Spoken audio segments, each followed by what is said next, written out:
Kunja Bihari.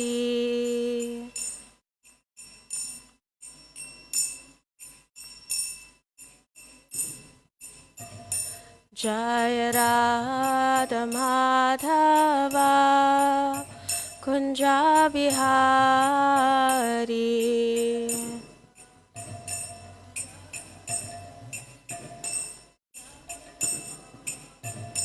Jaya Gopi Jana Vallabha Girivardhari.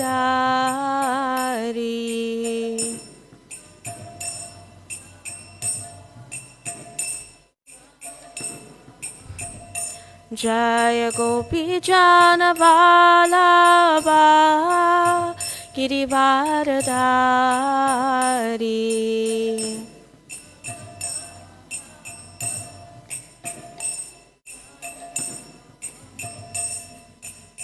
Yashodanandana Brajajana Ranjana.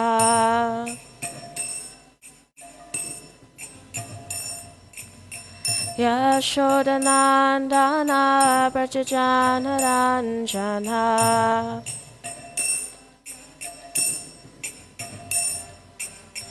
Yamunatira Vanachari.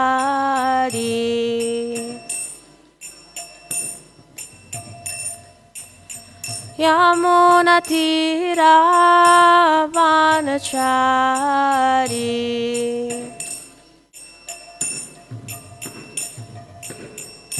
Jaya Radha Madhava Kunja Bihari.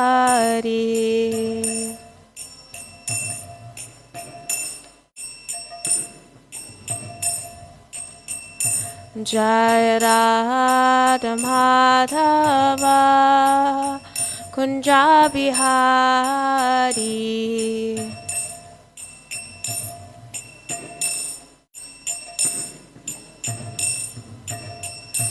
Hare Krishna, Hare Krishna, Krishna Krishna, Hare Hare, Hare Rama, Hare Rama, Rama Rama, Hare Hare.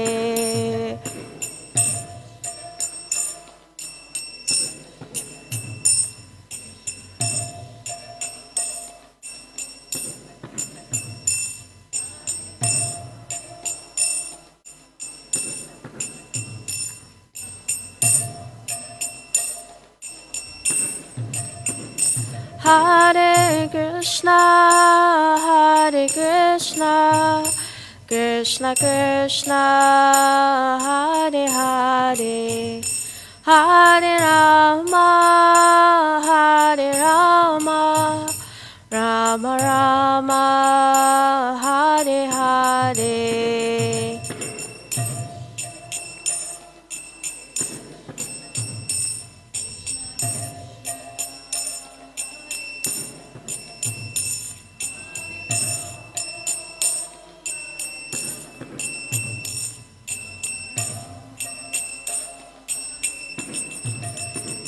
Jaya Prabhupada, Prabhupada, Prabhupada, Jaya Prabhupada.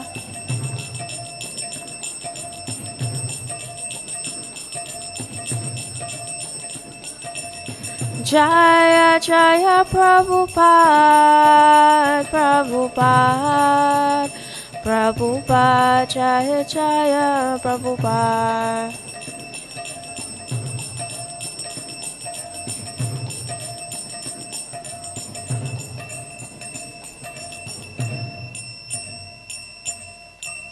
Shri Shri Radha Radhanath ki Jai, Shri Giriraj Govardhan ki Jai, Shri Gaura Hari ki Jai, Srila Prabhupada ki Gaur Premanande. Om Namo Bhagavate Vasudevaya. Om Namo Bhagavate Vasudevaya. Om Namo Bhagavate Vasudevaya.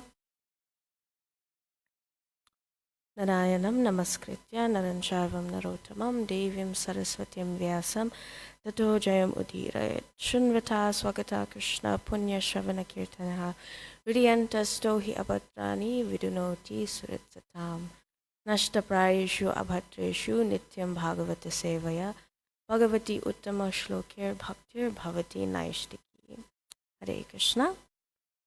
Reading from Srimad Bhagavatam, Canto 4, Chapter 24, chanting the song sung by Lord Shiva. We are doing text 8 and 9 today. I think text 9 is the one we will all read together. Just read text 8 first. Havirdhanat Davirdhani Vidura Sutta Satsutan Barisadam Gayam Suklam Krishnam Satyam Jitarvatam. Havirdhana, the son of Maharaj Antardhana, had a wife named Havirdhani, who gave birth to 6 sons, named Barishat, Gaya, Shukla, Krishna, Satya, and Jitavrata. Text 9. Barisatsu Mahabhago Havirdhana Prajapati Kriyakandeshu Nishnato Yogeshu Cha Kurudvaha.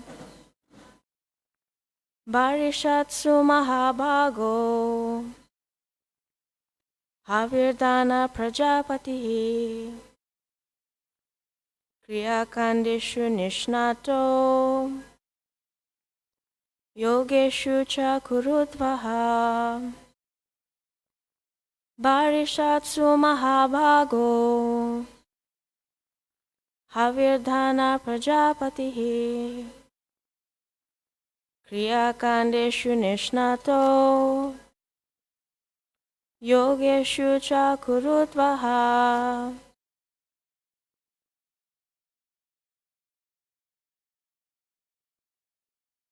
Barishatsu Mahabhago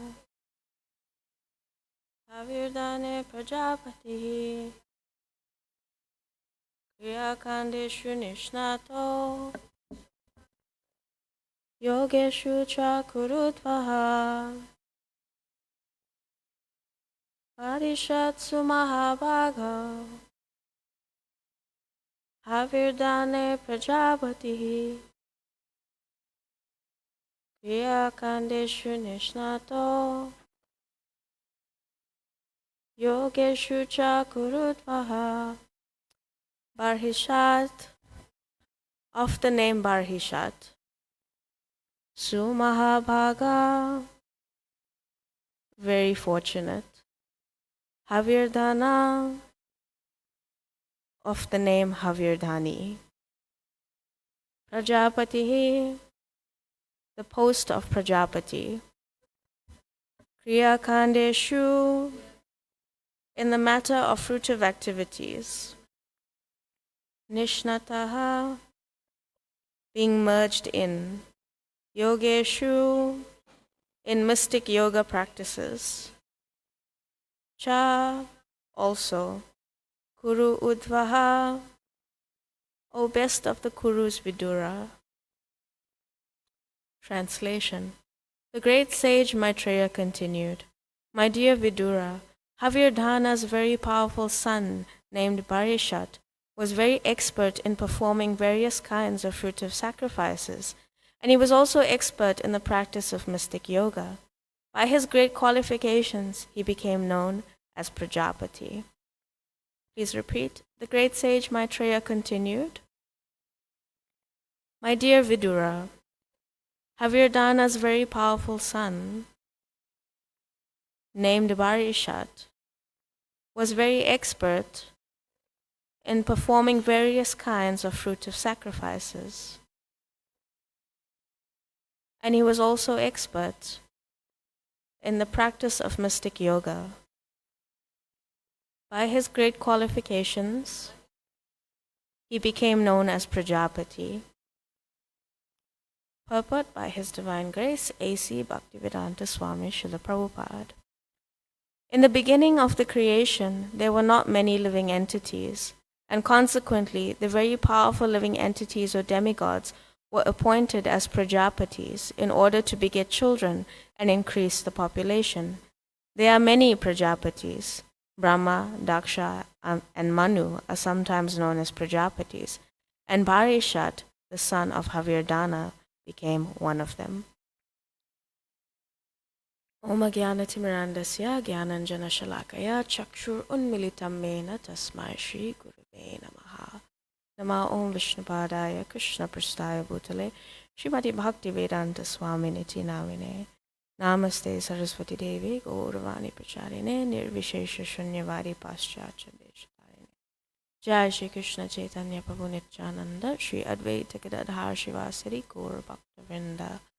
Hare Krishna Krishna Krishna Hare Hare Hare Rama Rama Rama Hare Hare.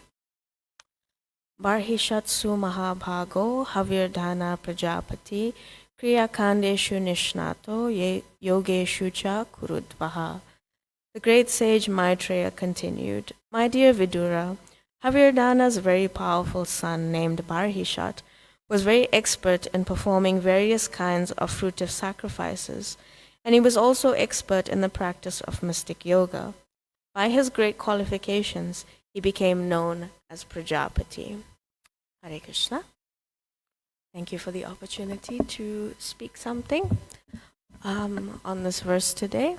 I ask for your blessings, each and every one of you, that whatever I may say may be inspirational and beneficial to your material and spiritual life. So we have just begun a new chapter in the 4th canto. We have concluded the pastime of Maharaj Prithu, and we are moving down the family tree, further down into the lineage, and we are now beginning to speak about, we're going to start speaking about this personality named Barhishat. Those of you who are familiar with the Srimad Bhagavatam, we will know him as Prachina Barishat. But before we get into him, actually, this chapter is dedicated to the Prachetas, who are his sons. And we hear more, we come back to Barhishat in the next chapter, which describes the story of Maharaj Puranjana. So the 3 P's, Prachina, Barishat, Prachetas, and Puranjana. That's going to be our theme for the next couple of months.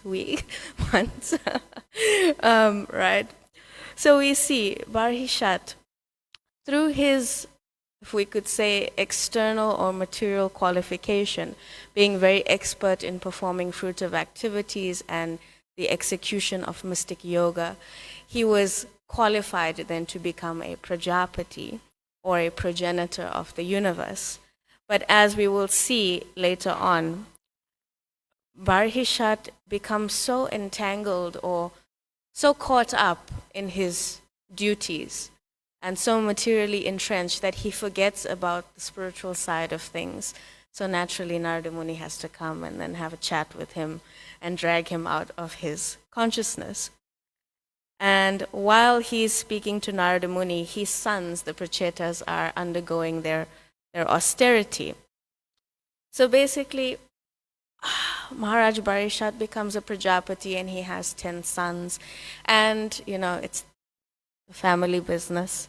He asks his sons to also get married, have children, increase the population, to also become, if I could say, Prajapatis in that way.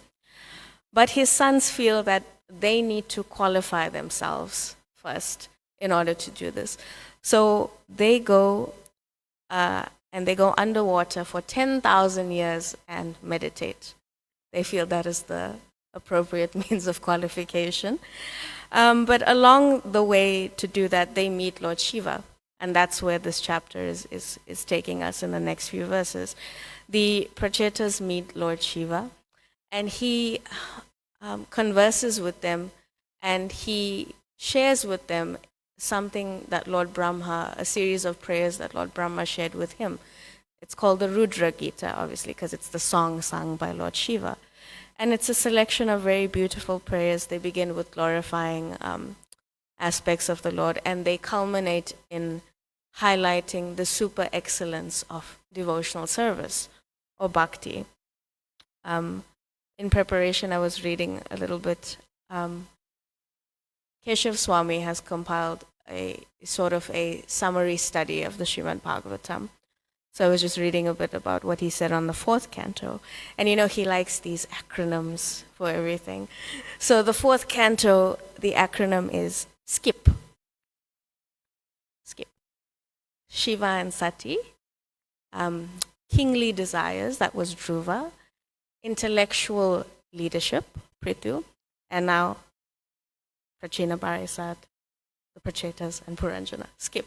But it's not just that. What the 4th canto, all of these pastimes we have heard, we are currently discussing and will discuss for the next coming months, what they basically highlight to us is that the process of bhakti, of devotional service, it elevates one to the highest perfection in life.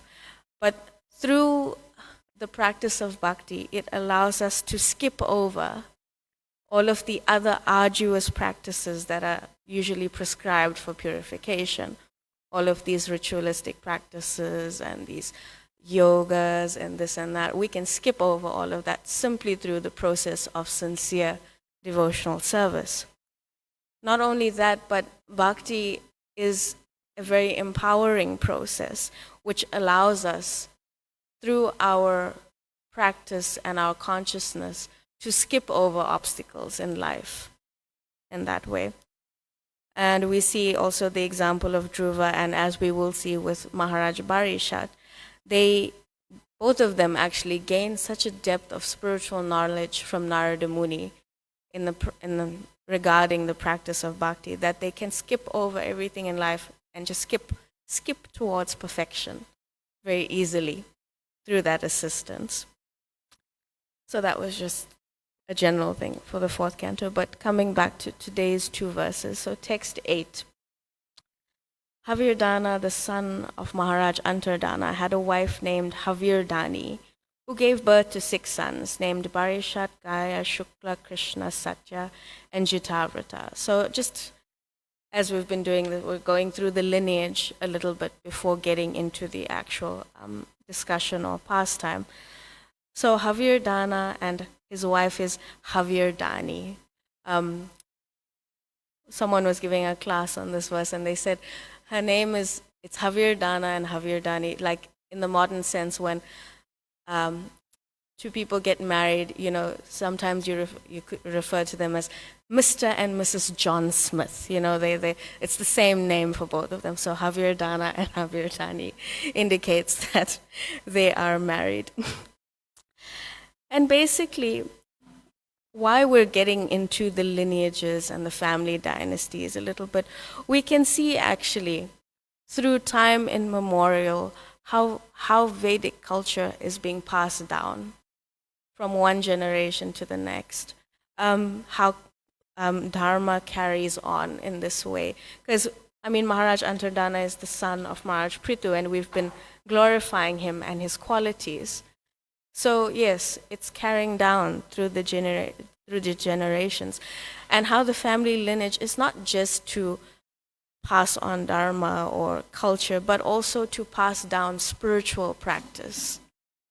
This is how, spirituality is kept alive in the world from one generation to the next. And each generation gets or should get this proper education, both material and spiritual, and which would allow them to carry forward responsibility, but in service to Krishna, ultimately. And then the next text, 9, we are speaking specifically about the eldest son now, Barhishat. He is described in the verse as Sumahabhaga, extremely or very, very fortunate, simply because he has the opportunity to perform his duty. He is expert, he is qualified, so this makes him extremely fortunate to become a Prajapati. Right? He's considered greatly fortunate just because he has the capability to perform his duty properly through his engagement in fruitive activities and mystic yoga. That was his, we could say, material qualification. That was his education to perform his role.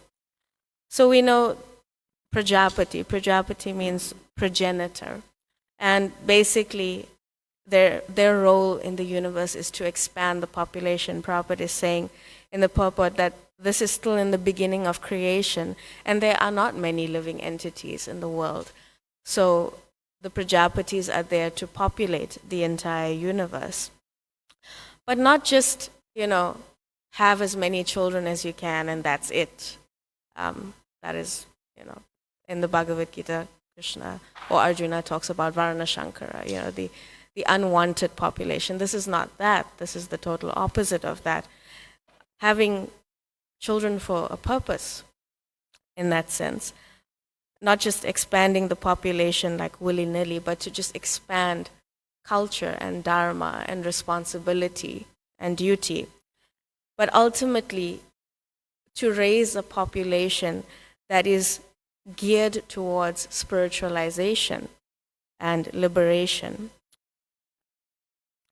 So even in this way, we can see how something like having children is geared towards Krishna when it is done in the right consciousness.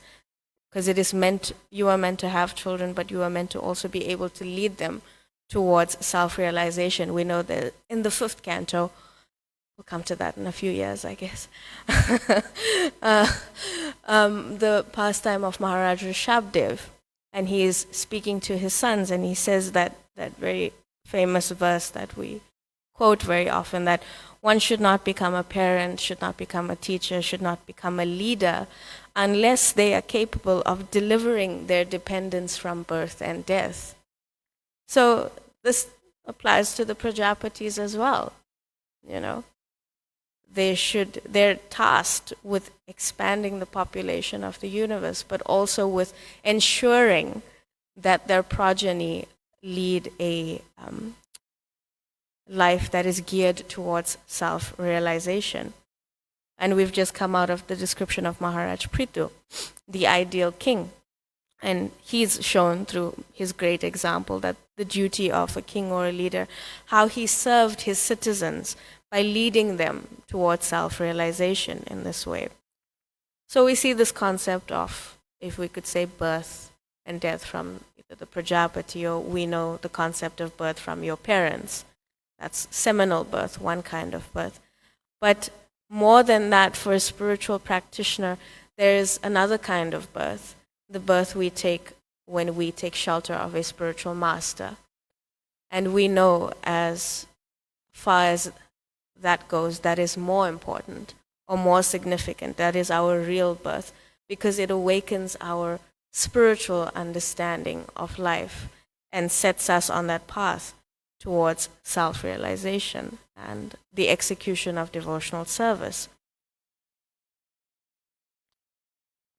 And I think it's said in the Padma Purana that one of the purposes of the creation of the universe is to reform the conditioned souls.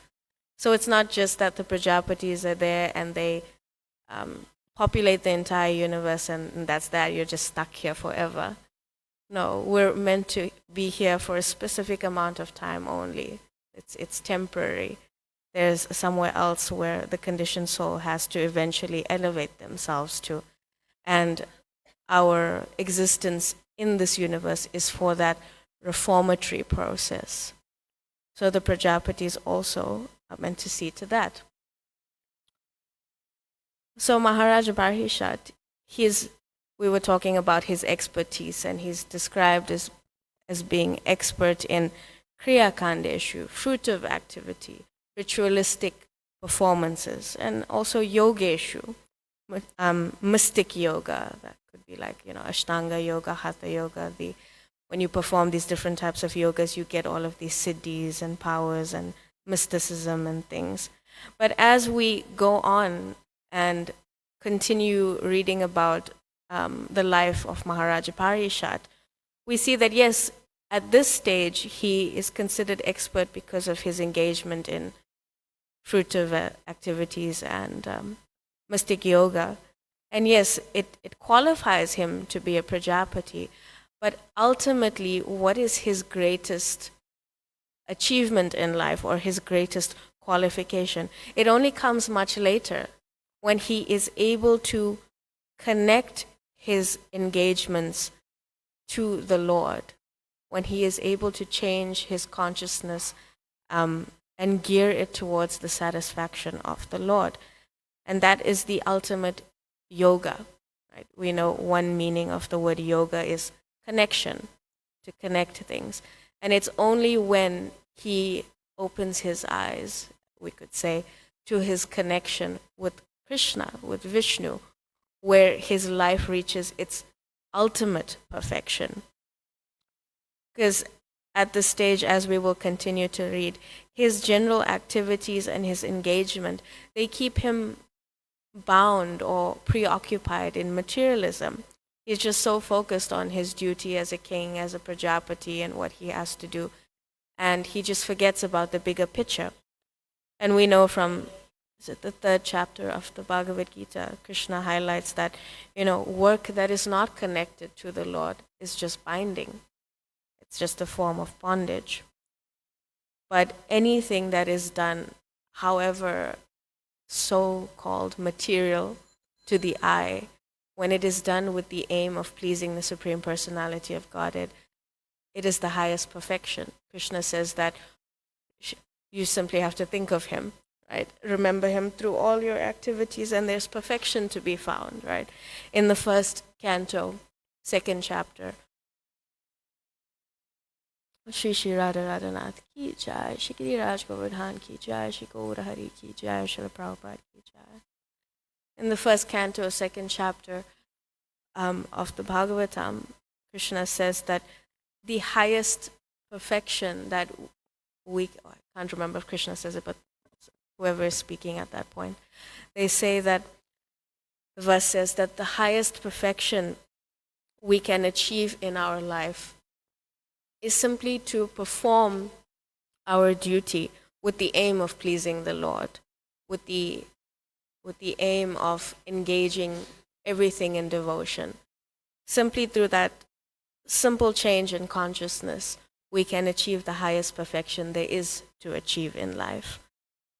And similarly, in the 11th canto, Krishna is speaking to Uddhava, the Uddhava Gita, and he's highlighting in one of the chapters the glories of devotional service.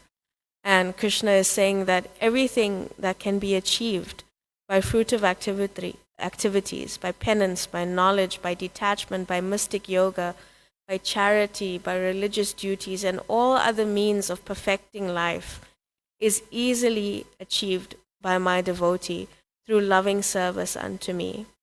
If somehow or other my devotee desires promotion to heaven, liberation, or residence in my abode, he easily achieves such benedictions.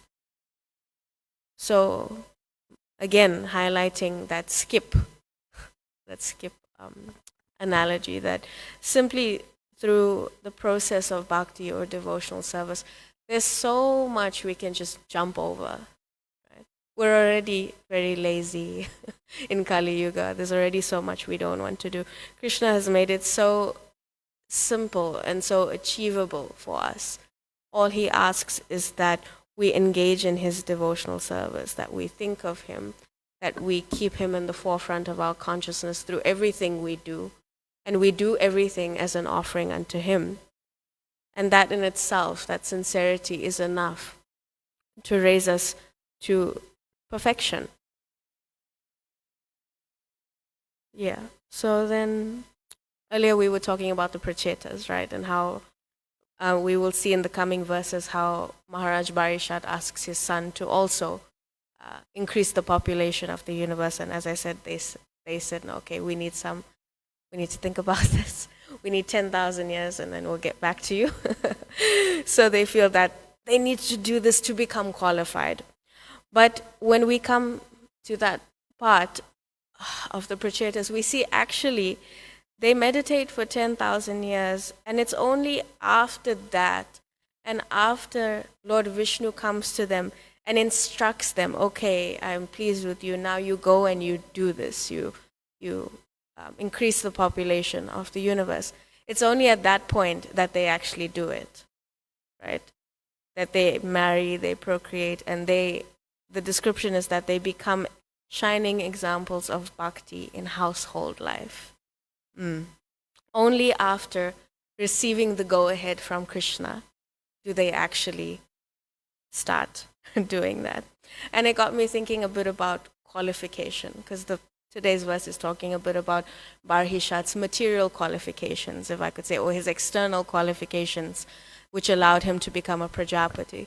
And then later, his spiritual qualifications, or, how Narada Muni blesses him. So his consciousness changes. And it got me thinking about us. Qualification in spiritual life.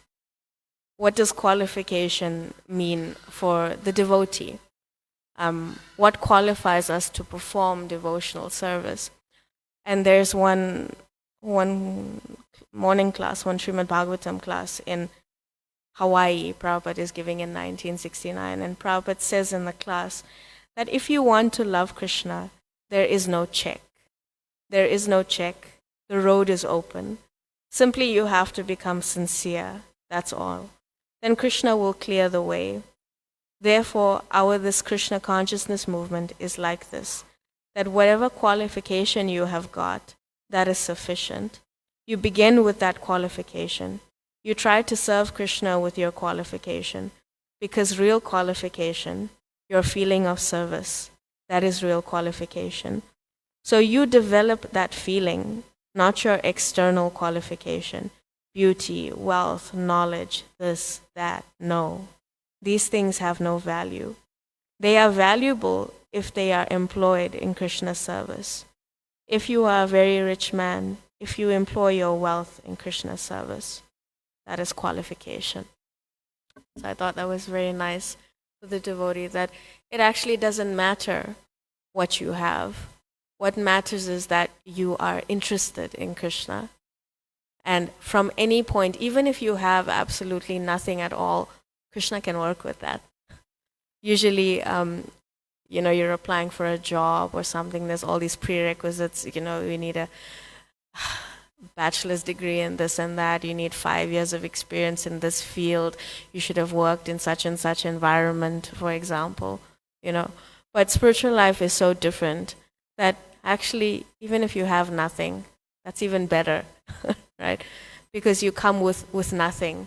Krishna can just fill into your cup as he sees fit, right? In that way. So in spiritual life, the qualification is that I have no qualification. But still, I will try anyway, because that in itself will be an opportunity for Krishna's magnanimity to shine through in my life, in that sense. And through his mercy, I will be carried through everything. And similarly, this concept we were speaking, Barhishat is described as Sumahabhaga, very fortunate. What is that for the devotee? What is fortune for us? Prabhupada was speaking from the Chaitanya Charitamrita. And Prabhupada is actually saying in this class, he's like, the devotee creates their own fortune, basically. He says that we create this misfortune and we can create our good fortune. Man is the architect of his own fortune. So if you become Krishna conscious, it is to your good fortune. If you become Maya conscious, it is to your bad fortune. You are the creator of your fortune. So just some thoughts for us. What in our life constitutes good fortune? And what are we doing in our life, in our spiritual practice, to cultivate good fortune every day? And that is ultimately why we come to the Srimad Bhagavatam, why we chant every day, to create opportunities of service for the Lord, to create good fortune for ourselves. The Srimad Bhagavatam, or the scripture, is here to train us in how to live a life of good fortune and how to see all circumstances of the world in a way that can create good fortune for us in our lives. And yes, we know there are many times that Srila Prabhupada would emphasize that even if one is not fully purified, there's still so much anartha, so much contamination, so much in our consciousness, in our behavior that is working against us. But if all we have is our sincerity, and through that sincerity, we are trying to serve Krishna and serve the devotees, that's all we need. We really don't need anything else. And that is why we come to the Shastra every day. That is why we are encouraged to hear, especially the Srimad Bhagavatam, to hear. And through that hearing, we will create a mindset of good fortune in our lives. I will stop there with regards to the Srimad Bhagavatam. And then I was just asked to speak for a few minutes on one of Srila Prabhupada's books. So if you were listening yesterday, Bhakti Chaitanya Swami spoke about what is the perfection of yoga. Was that the book? And I don't think anyone else spoke in the week, right? So if you're thinking it's very random, actually, what's happening this week is that the ISKCON's Ministry of Education for the week of, it started on the 7th and it's ending tomorrow. They're celebrating what's called Books Are the Basis Week. Basically, it's 1 week that is dedicated to enhancing the culture of reading Srila Prabhupada's books. Because as much as Srila Prabhupada appreciated the distribution of his books, he also was very emphatic that we read his books. He wrote them for us. So this week is just dedicated to just trying to revive that culture a little bit. Although I must say I had no idea about it until Rukmini sent me the thing and she was like, this is happening. So I think that's just a side note. There are so many, all of the different ministries in ISKCON, they have all of these very interesting celebrations and weeks. We should have like one point of like telling everybody, send it out to every single temple. Like, this is happening this week, a global ISKCON thing, some where we see all of these things. But basically, and we're being encouraged particularly to read the small and medium books. Every time you ask someone what they're reading, no, I'm reading the Bhagavatam, the Gita, the CC, the Nectar of Devotion, like the bigger books. But there's so much of wealth to be found in the smaller books, especially if you're coming and you're a little intimidated by the 12 volumes that's there. The smaller books are a really lovely way of just being eased into the philosophy of Krishna consciousness. So the book I will just talk about a little bit for 5 minutes is The Light of the Bhagavat. One of my actually favorite books written. And also I think one of the more unique books of Srila Prabhupada's. So basically he wrote this book in Vrindavan in 1961, so way before coming to the West. And he wrote that book as a response. He received an invitation to attend a world conference in Japan. It was something that, the Congress for Cultivating the Human Spirit. So, there was an invitation to this conference that was going to be held in Japan, and he received this invitation. So he actually wrote this whole book as a response to go there and present, basically. And he thought, well, most of the participants, as it was going to be in Japan, would be Oriental, Oriental, yeah. So he was considering, Prabhupada was considering, he couldn't take the whole Srimad Bhagavatam there. And how would they relate to it? So he was considering how best to present Srimad Bhagavatam to the Oriental culture, to the Oriental people. And I was just thinking that in itself will highlight how considerate Srila Prabhupada was. That how can my audience have the most relatable experience of Krishna? How can I do that? Not that I'll go there and you need to adapt and understand me. No, how can I adapt so you can best understand, in that way. So he chose one chapter of the Srimad Bhagavatam. It was, I think, chapter 20. It is the description of autumn and the rainy season in Vrindavan. And he knew that the Oriental cultures, that they're very fond of nature, of outdoor beauty, and in some cultures, Oriental cultures, it's considered a very auspicious time for them. And they're very fond of hearing like descriptions of the outdoors and all of those things.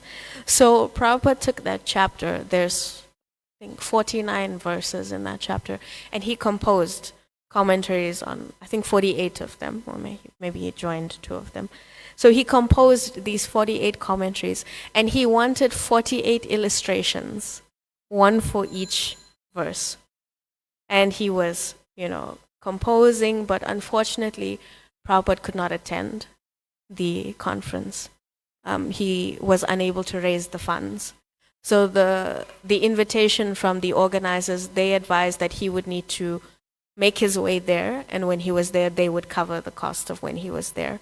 So he was trying to raise funds to go to Japan. He appealed to, his friends, his god brothers. He appealed to the government, the different foreign ministries and this and that. I think he also knew the vice president of India at that time. He appealed to everyone. He even appealed to the organizers of the event that, please pay my passage, or, assist me in this way. But he was unable to raise funds, so he couldn't go. And then the project was just postponed indefinitely. It was put on hold. And actually, the Light of the Bhagavat was only published after Prabhupada's disappearance, eventually. The VBT entrusted it to the Hong Kong division, because obviously Prabhupada's aim was that it was originally intended for the Oriental class. So the Hong Kong VBT found a renowned Chinese artist, and she illustrated these 48 paintings, and it was published. And then if you buy the book, you'll see there's each picture is there with Prabhupada's commentary. And personally, why it's my favorite is that it is so poetic, right? If you read it, I encourage you to read it. It's so poetic in its description. Obviously, it's talking about the beauty of Vrindavan, so you can just imagine. But even Prabhupada's commentaries, it's so easy to read, and there's so much of, it highlights how much of spiritual truth can be found in Krishna's creation. If we just view everything through the lens of Krishna consciousness and spiritualism, how much illumination comes from the Bhagavatam. That's why it's called the Light of the Bhagavat. Just as the sun removes darkness when it rises, how Srimad Bhagavatam can remove the ignorance that we have. And I just wanted to share one verse, just to highlight the poeticness. So this is the 6th text. The text reads, "On hearing the sound of the torrential rains, the frogs came out of the mountain caves and began to chant, like brahmacharis who chant the Vedic hymns by the order of the spiritual master." So next time you hear the frogs in the evening, next time you hear the frogs around the moat and you can't sleep, think of the brahmacharis who are reciting the Vedic hymns. Think of every time in Mayapur there's a festival, the little gurukulis are in the corner and they're saying all the hymns. Just think of them. But Prabhupada's commentary on this verse, just a little section of his commentary. "In the age of a godless civilization, the sages of the world, recognized religious sects who believe in God, must come out of their secluded places and preach the science of God, the supreme will, to the people in general. Hindus, Muslims, Christians, and the members of the other sects that have convincing faith in the authority of God must not sit idly now and silently watch the rapid growth of a godless civilization. There is the supreme will of God, and no nation or society can live in peace and prosperity without acceptance of this vital truth. Yeah, it's a very, very powerful book. I encourage everyone to just read it if you haven't, or if you have, read it again. I will stop there. Any corrections, comments? Okay.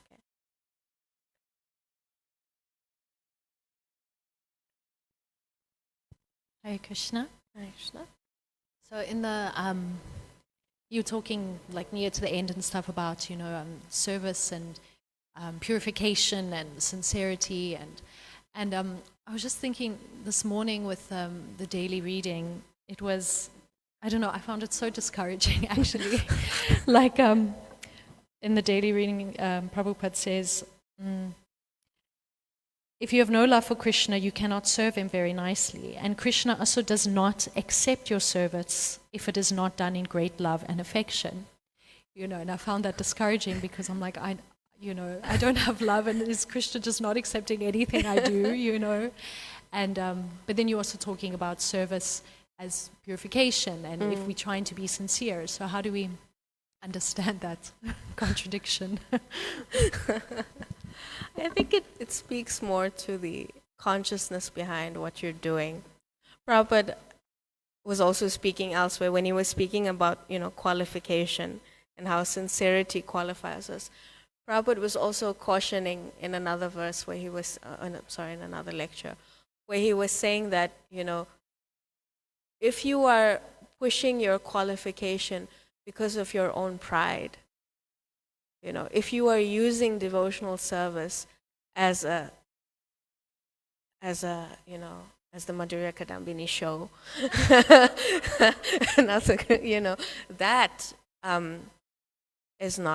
that disqualifies you from anything. So I think maybe you're speaking more to that, but then it's also, it reminds me of when Gaura Govinda Swami says, we should cry for Krishna, and if you cannot cry for Krishna, you should cry that you cannot cry. It's discouraging. But I think it's more of, personally, I feel Prabhupada is speaking more of the mentality behind doing what you're doing. There are so many people who, not so many people, I mean, sometimes I'm guilty of this. We do something in that begrudging way. And Krishna sees that, and I don't think he likes that very much. You're interacting with someone and you can see they don't want to talk to you. They don't want to interact with you. They don't want to engage with you. You feel bad. I think Krishna also feels that when he can see that we're just doing things without any affection or love for him. I think it's that. But we should also have faith that through the process of devotional service, sometimes even just, I know there's some Prabhupada disciples who say, they did one service, it's because they were instructed to do that by the temple president, or even though they didn't like doing it, but they did it because that's what they were requested to do. And through that, and through just leaning into that instruction, they were purified and they were able to perform their devotional service. Because when, I think your Guru Maharaj said this, or someone, that when you are given an instruction, in particular, let's say by the spiritual master, within that instruction is the empowerment to fulfill the instruction. Indradumna Maharaj, sorry. Yeah. So whenever we get some instruction from, authority or some request to do devotional service, it's because someone sees qualification in us. You are the most qualified person to say the announcements because no one else is there. So your presence qualifies you. Okay. I think it speaks more to the consciousness behind doing what we're doing. Not that you will never love Krishna and Krishna will never accept anything. The consciousness is questionable as well. So. It's questionable. Okay. Yeah. It's just a comment, is that I feel like because we read so much about prema and what pure love is, we kind of feel like So I've known that I have for many years like felt like, okay, I'm nowhere near that. That's love, and then there's me.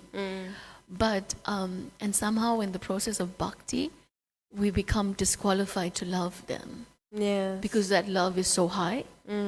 But love, then if you look at your whole being and what's your capacity to love,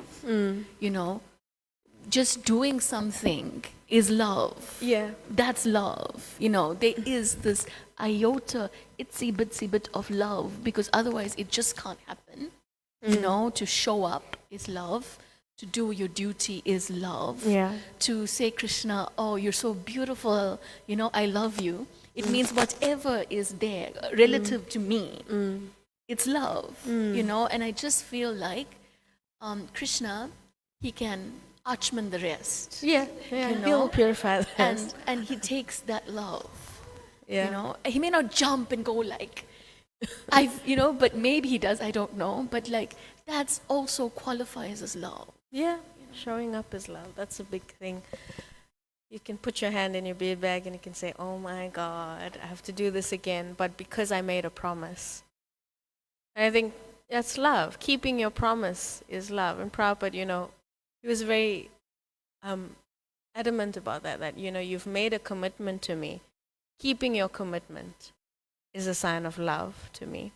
But also, I just was thinking, and what I wanted to just add on, showing up is love, but also you can find love. We read the Shastra and yes, like you're saying, you put prema or like devotional service on such a pedestal and you use it to like, oh, I'll never get there. It's so high. They're so purified.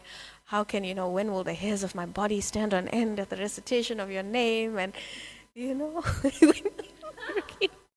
yes. No. So, we have this idea of what bhakti is in our head, and we just like, okay, we remove ourselves so far from it. But there's so much love to be found in the ordinary everyday services, and we forget about those things. Sometimes, we have this mood in the community sometimes, or among certain people that, what qualifies as devotional service?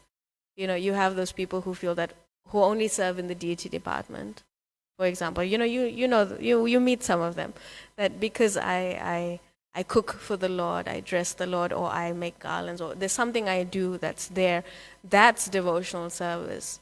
And, coming out and walking around the pathway and picking up the paper plates or picking up the rake and pushing the leaves on one side, beautifying Krishna's garden, or, peeling some potatoes at Food for Life is not devotional service.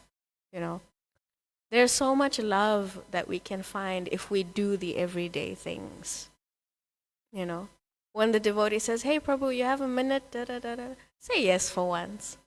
Give it a go and see. And you'll find that through that engagement, through finding, I remember it was a while ago, I was giving another morning class and I was talking about finding the extraordinary in the ordinary. Try and find the extraordinary in the everyday spiritual activities, material activities, and you'll see how your consciousness will change, or your perception of bhakti and love will change.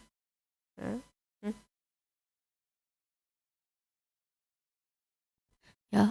So it is just that I feel that if we can embrace that there's some love that I'm giving, then you'll actually be able to recognize it in everybody else's. Because if it's that high, then I can't see it in other people also. So I think it's reflective. Yeah, that's true. Appreciate where you're at. At least you're somewhere. Srimad Bhagavatam ki jai, Srila Prabhupada ki jai, Gaura Premanande.